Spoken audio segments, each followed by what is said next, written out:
শেখ মুজিবুর রহমান বলতেন সোনার বাংলা গড়ব। সেই সোনার বাংলার সাথে মানুষ এরকম করে জানবাজি করে লড়াই করেছে।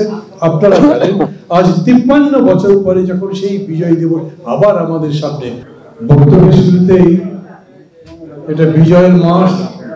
এই বিজয় অর্জন করতে যারা জীবন দিয়েছেন, মা বোন ইজ্জত দিয়েছেন, তাদের সবার ত্যাগ তিতিক্ষা জীবনদানের প্রতি গভীর শ্রদ্ধা নিবেদন করছি।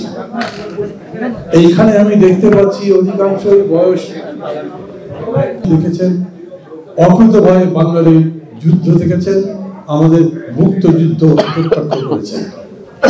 বিশাল বিষয় 10 মাস ধরে লড়াই।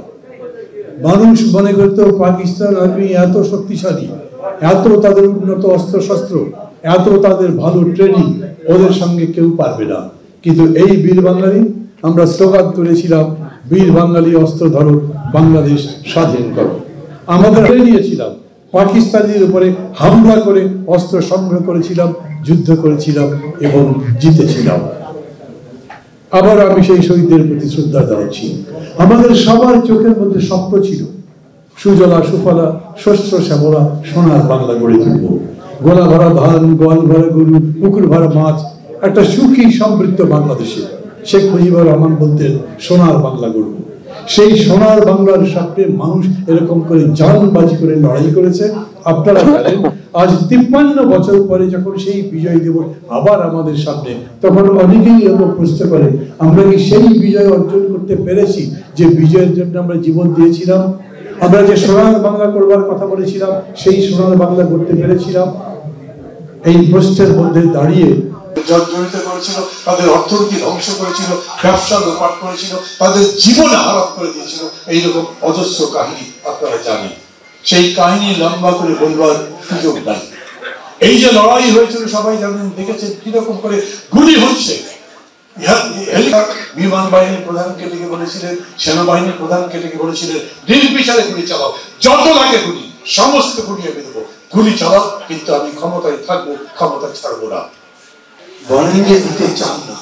আপনি বড় লোককে লক্ষ কোটি টাকা ঋণ দিতে পারবেন, ওই টাকা দিয়ে তার 80% আগে বিদেশে পাচার করে দেয়। এখন দেখেছেন না কিরকম করে যে টাস্ক ফোর্স একটা রিপোর্ট দিয়ে দিল, প্রত্যেক বছর কত লক্ষ কোটি টাকা বিদেশে পাচার হয়, কতগুলো বছর থেকে পাচার হচ্ছে। কেউ দেখে না, কেউ বোঝে না, বন্ধ করবার চেষ্টা করেছে। কেন বন্ধ করতে পারতো না? করেই নাই। ওরা নিজেরাই তো চোর, ওরা নিজেরাই পাচারকারী, নিজেরাই পাচারকারীদের বলে দেয় এবং বলে তুমি 100 টাকা পাচার করতে হলে আমার জন্য 50 টাকা দিব। তোর মনে করে আমার তো কোনো কষ্ট নেই, কোনো বিচার হবে না, কোনো শাস্তি হবে না। এইভাবে অপরাধকে প্রশ্রয় দিয়ে দিয়ে পুরা বাংলাদেশকে একটা অপরাধীর দেশ করা হয়েছে। আমি বলতে চাই সেই দল চাই যেই দলের নেতার প্রতি আশ্রয় ভরসা রাখতে পারবেন। এই নেতা ঘুষখোর নয়, দুর্নীতিবাজ নয়, লোভী নয়। এ যদি ক্ষমতা হয়ে যায় তাহলে জনতা আমার খেয়াল করবে না। বলবেন কিভাবে বুঝবো? যতদিন ধরে দেখছেন ততদিন। আর তারপরে বলছেন তারপরে যদি এমন হয় আপনারা এলাকায় একজন এমপি বানিয়েছেন, তখন বুঝতে পারেননি। এখন দেখছেন লোকটা চোর, লোকটা ধর্ষক, লোকটা লোভী, ওকে কল ব্যাক করবার সিস্টেম রাখেন। যদি প্রমাণিত হয় সে দুর্নীতিবাদ, তাকে আমি এমপি থেকে বাদ দিয়ে দিতে পারি। কিন্তু বহু দেশে এই নিয়ম আছে। এই জন্য আমরা বলছি সংবিধানও সংশোধন করতে হবে, এমন পথ তৈরি করতে হবে যাতে কেউ আমাদের দেশে শূন্যতা নিতে না পারে। সম্ভব, পৃথিবীর বহু দেশ আছে। আপনি চিন্তা করতে পারেন আমেরিকাতে বাসস্থান হবে, মনে করেন ইংল্যান্ডে বাসস্থান হবে। কত বছর ধরে ইংল্যান্ডে ইউরোপে গণতন্ত্র চলছে, ওই সেখানে তো বাসস্থান হয় না। কেন হয় না? কারণ সেরকম করে সিস্টেম তৈরি করেছে।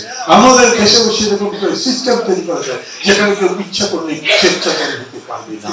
সেটা সংবিধান সংশোধন করে। আর সবার চেয়ে বড় কথা হলো দলগুলোর মধ্যে সংশোধন করতে হবে। দলের নেতা একদল যাওয়ার সাথে সাথে গিয়ে স্টেশন দখল করলেন, বাস স্টেশন দখল করলেন, হাট বাজার দখল করলেন, কমপ্লেন করলে কোনো শাস্তি দেয় কাছে কাজ করছে। আরে ভাই বহিষ্কার করেছে, করেছিল, বসে আছে এখানে, বহিষ্কার তো করছে, বসে থাকুন। মানে দলের সব কাজই করতে পারবে, লুটপাটে চলতে পারে। ওই সমস্ত দলকে বর্জন করেন এখন থেকে। চিনে নেন, মানুষকে বলেন ভালো দল ছাড়া কোনো কল্যাণ হবে না দেশে। আমি কোন দলের নাম এই জন্য নিচ্ছি না, আমি মনে করি কম বেশি অনেকের নামে হয়তো আঙুল তোলা যাবে, কারো আমি আঙুল তোলা চাই না। একটা নতুন বাংলাদেশ করতে চাই সবাই মিলে। সেই জন্য মাহমুদুর রহমান মান্নার দল কত বড়, আপনি মিটিং ডাকলে হাজার হাজার লাখ লাখ লোক আসে, কিন্তু আপনাদের পরিচয় যে ছোট, আপনাদের দৃষ্টিভঙ্গি ছোট, আপনারা পরের ধন লুট করে বড় হতে চান, সেই টাকা দিয়ে ভাড়া করে লোকের আবার বড় জনসভা করতে চান। ওই পলিটিক্স বন্ধ করতে হবে। বাংলাদেশের রাজনীতির পরিবর্তন হতে হবে, বাংলাদেশের রাজনীতির নেতৃত্বের পরিবর্তন হতে হবে। বাংলাদেশের বিষয়টাই করতে আমরা সেই দেশ করতে চাই, এই দেশ আমাদের সবার কাছে সুখবর। আমাদের ডেকেছিল রাজনৈতিক দলগুলোকে ডেকেছিল, বলেছেন, উনি বললেন আমরা মোটামুটি ভারত থেকে অগ্রসর হচ্ছিলাম, তারপরে সহ্য হচ্ছে, এই জন্য তারা গোলমাল করছে। ওরা ওইখানে বসেছে, আরে বাবা উনি যখন ছিলেন তখন তার ঘরে পা তুলে দিয়ে উনি কিছু বাইন করতেন না। ওকে যদি বলতাম আমার চুল টেনে দিত, চুল টেনে দিত, বলতাম পা টিপে দিত, পা টিপে দিত। এখন যারা আসছে তারা দিকে পা টিপে দেওয়ার কথা বলার আগে চোখ গরম করে ফেলে। এটাই হবে বন্ধুত্ব, মানে বন্ধুত্ব প্রভুত্ব নয়, প্রভুত্ব মানব না। এত বছর ধরে উনি অনেক কিছু দিয়েছেন, এখন আমরা বলছি এত বছর ধরে যত কিছু দিয়েছি তার হিসাব বিকাশ করবো, আপনাদের কাছে পাওনা আছে কিনা সেটা ঠিক করবো, ওই পাওনাগুলো চাই। ওনাকে আশ্রয় দিয়ে যদি মনে করেন সবকিছু শেষ হয়ে গেল, তা হলো না।